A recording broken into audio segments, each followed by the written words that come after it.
Welcome to this edition of Chatting with Chuck. I'm your host, Chuck. Today, I have no special guest except myself. I've been asked quite a few times about what happened to me. If you recall, a few episodes ago, I mentioned that I was out for quite a few months because I was sick. And the other day, I was asked, to put this on a podcast. And I said, okay, I'll go ahead and do it. A lot of people were curious about what happened. So it was an unbelievable few months, and I'll try to give you the details. I could tell you the day. It started December 11th, 2017.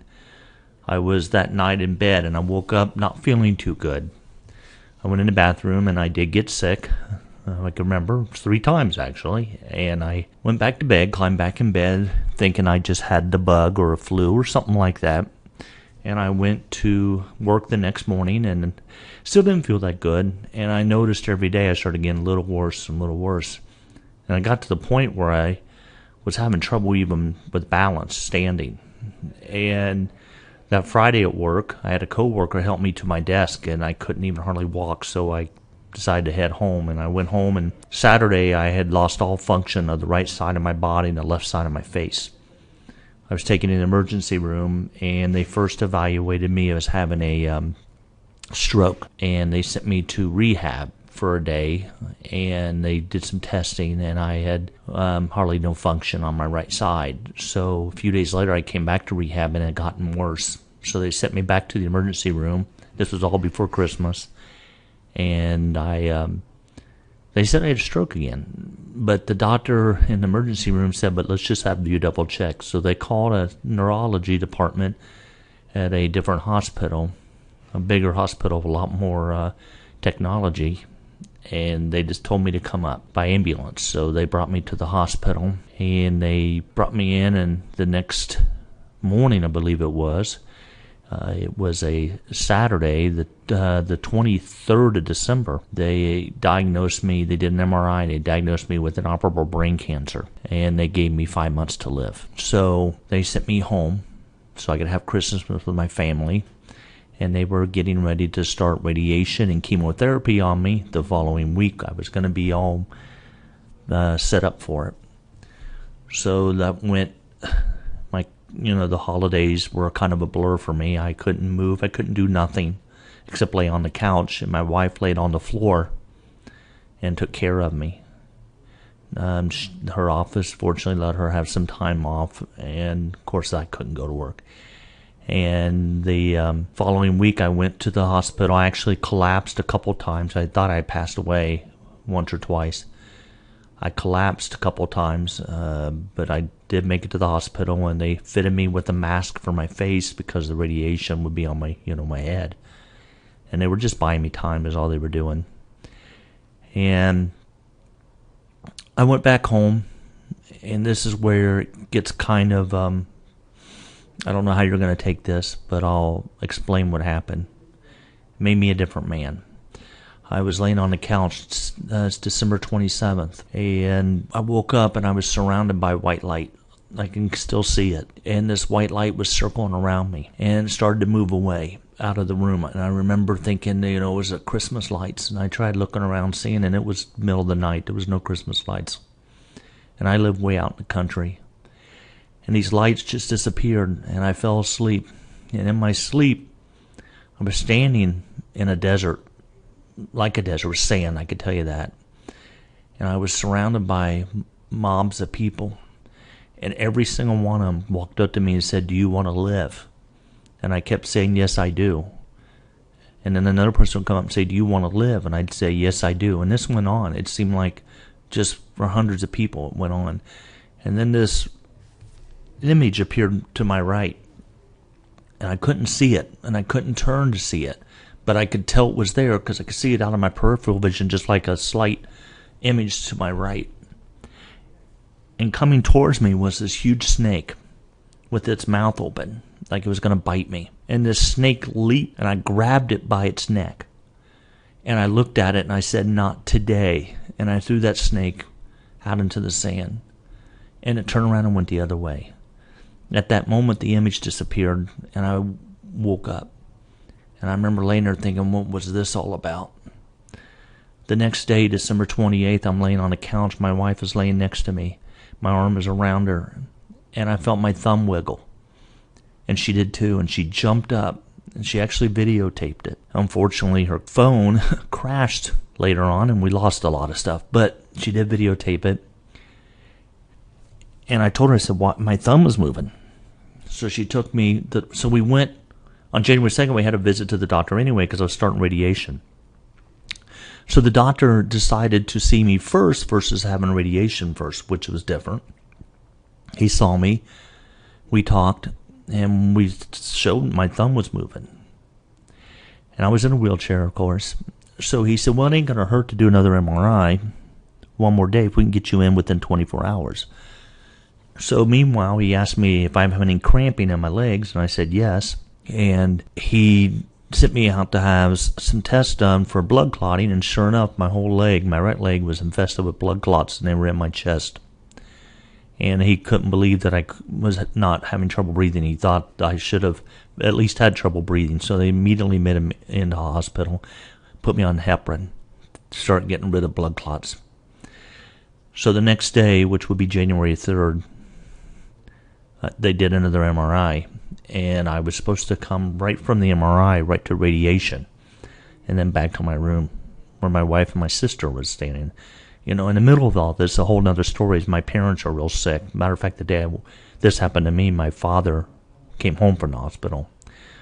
But that's a whole other story. But I came out of come out of my MRI, and the technician who leaned over to me and says, "Doctor wants to see you."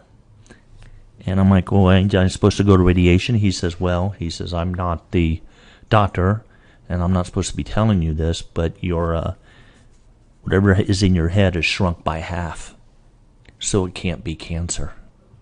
Because at the time I had nothing, no medicine, no nothing. And you're talking like in a matter of, 10 days or so, that it shrunk by half. So they took me back to my room, and my wife was crying, my sister was crying. They pulled up the MRI, and sure enough, it shrunk by half. So they immediately said, we got to do some other tests. I had a spinal done to see if I had any bacterial infection. There was nothing. They checked for lymphoma, all this. There was nothing. They checked for all these different things. Couldn't find nothing. So they decided to send me to rehab, to a different facility. And when I got there, I was able to start moving my arm a little bit, my leg a little bit.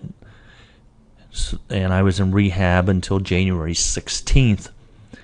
And from that time, by the time I left, I was using a cane with not a simple cane, but one with the legs on it. And I was able to walk to the bathroom. I was able to use couldn't have function. I didn't have a lot of function on my right side yet. So, going to the bathroom, I do everything left-handed. Eating, I had to eat left-handed, even though I tried right-handed. But it gradually got better and better and better. And went back to the doctor in January, and they did he scheduled another MRI for February. Told me to keep going. I went to rehab till February. And they released me when my right side was about 80% of normal. And that was about mid-February. They did another MRI, and whatever was in my head had shrunk now to the size of a fingernail. The only numbness I had was in my left side of my face, and it was in my tongue, my mouth, my teeth, and the left side of my head. And I would get tired easy. I could feel the nerves work, and it wasn't painful, it was just more irritating, but I could feel them work. And I would get tired. When I first came home, I was in bed every night by 6 o'clock. Sometimes I would sleep all afternoon, but I got stronger and stronger. And went back to the doctor in March, and he told me that he don't see any reason why it can't keep going the way it's going. The only thing they can determine is I may have an autoimmune attack on my brain. Something caused my body to attack the base of my brain. And the doctors, I had many specialists look at this, and they all said they'd bet their career that I had brain cancer, and it was the worst possible scenario. And they said that I'm one of the rare ones that had something rare happen as well. But Anyway, I went back to work April 3rd. I continued to work in a limited capacity for about a month. Fortunately, I got a company that gives me that ability to work from home if I had to be able to work with me what I had to do here. I worked half days for a while here and half days home and so on. But I went back full time towards the end of May, and I continued to get better. My strength, my physical strength, is pretty close to normal. I can walk about a mile before my leg starts to bug me a little bit, gets a little tired. I have a little bit of numbness still in my mouth. It's in my lip a little bit, in my tongue, my teeth, on the left side of my face, but it's so minor, it's hardly noticeable anymore. My taste, I had lost all my taste. My taste is about, I'd say 90, at least 90%. I can taste almost anything, but I have changed. I used to not be a big fruit eater. Now I love fruit. I used to love spaghetti or stuff with red sauce, pizza. Now it's okay. It's not like it used to be. My diet has changed how I eat, and what's changed the most is me. I look at life so different now. Every day is precious. If you're listening to this, there's no reason to get frustrated about things in life. Be thankful that you can drive and get stuck in traffic. Be thankful you have a job. Be thankful that you wake up every morning and you can look at the roof, your ceiling in your bedroom and get ready for work. Be thankful that you have a day that's just so busy that you work 14, 16 hours a day, because until something happens like what happened to me and you're on the doorstep of death, you don't realize how blessed you are. And I'm truly blessed. I know that a lot of people may not agree with me, but there was a higher power looking out for me. And I will always say that. I will never, ever not think that. It changes how I go to bed every night. It changes how I get up. It changes how I look at people. It changes how I think about people. It changes how I feel about myself. It's been a long road. I continue to get better. And I know that I'm going to be 100% better one day. I just know I will be. It may take some time, but I will be. I don't know if this was something you wanted to hear. I just thought I would share this story. Bottom line is, I do believe miracles still happen, and I'm a walking example. I'm actually going to be participating in some discussions with some people over this, because even the doctors are amazed. It's truly a blessing. My life now, I look back and I'm like, I've been so blessed. All I can say is enjoy what you have, because it can be taken tomorrow. I hope you enjoyed this. I hope you get some inspiration from this. If you ever want to discuss this, I'm open about it. Reach out to me. I hope everything's good at your end, and may you all be blessed. This has been Chatting with Chuck, and this has been Chuck. Take care.